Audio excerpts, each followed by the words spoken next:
ସବୁବେଳେ ଏମିତି ଉଦାସ ହେଇକି କାହିଁ ବସୁଛୁ? କିଛି ନାହିଁ ମା। କ'ଣ କିଛି ନାହିଁ କହୁଛୁ ଯେ? ବୋହୂ ହେବାର ଗୋଟେ ଲକ୍ଷଣ ବି ତୋ ଦେହରେ ନାହିଁ।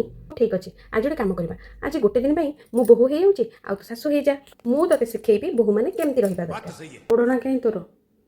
କ'ଣ ଓଢ଼ଣା କାହିଁ ତୋର? ତୋତେ କ'ଣ ତୋ ବାପା ମା କିଛି ସଂସ୍କାର ବୋଲି ଶିଖେଇ ନାହାନ୍ତି ନା କ'ଣ? ଶାଶୁ ସାମ୍ନାଟାରେ ଏମିତି ମୁଣ୍ଡରେ ଓଢ଼ଣା ନଦେଇକି ବସିଛୁ।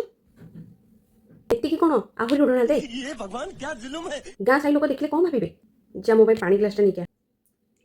ବୋତଲରେ କ'ଣ ମୁହଁ ଲଗେଇକି ପିଇବି? ଏଇ ଦେଖ, ଗ୍ଲାସ ମାଗିଲେ ବୋଲି ଗ୍ଲାସ ହିଁ ମିଳିବ। ଆରେ ଗ୍ଲାସରେ ପାଣି ଭର୍ତ୍ତି କରି କିଏ ଦେବ? ଗ୍ଲାସରେ ପାଣି ଭର୍ତ୍ତି କରି ଦେବାକୁ କ'ଣ ତୋ ହାତ ଭାଙ୍ଗି ଯାଇଛି ନା କ'ଣ? ମୋ ଘରେ ଫ୍ରିଜ୍ ଥାଉ ଥାଉ ମୋତେ ଟିକେ କ'ଣ ଥଣ୍ଡା ପାଣି ମିଳିବନି? ଦରକାର ନାହିଁ ମୋର ବୋହୂ ହବା। ମୁଁ ଶାଶୁ ଭଳି ରହିବି ହେଲା। ମୁଣ୍ଡ ଖରାପ କରିସାରିଲାଣି ମୋର। ମା, ମୁଁ ତ 2-4 ପଦ ମାତ୍ର କହିଛି, ଆଉ ତମେ ତ ଏତିକିରେ ହିଁ ରାଗିଗଲ। ଯା ତୋ କାମ କର। ଆରେ ବାପରେ, ମୁଁ କହୁ କ'ଣ କହିଦେଲି କେଜାଣି? ଇଏ ତ ମୋ ମୁଣ୍ଡ ଉପରେ ଚଢ଼ିଗଲା। ଆଜି ସବୁ ଯାକ ରାଗ ଏକାଥରେ ସୁଝେଇ ଦେଇଥାନ୍ତି। ଚାଲି ଆସିଲେ ବୋହୂ ହେବାକୁ।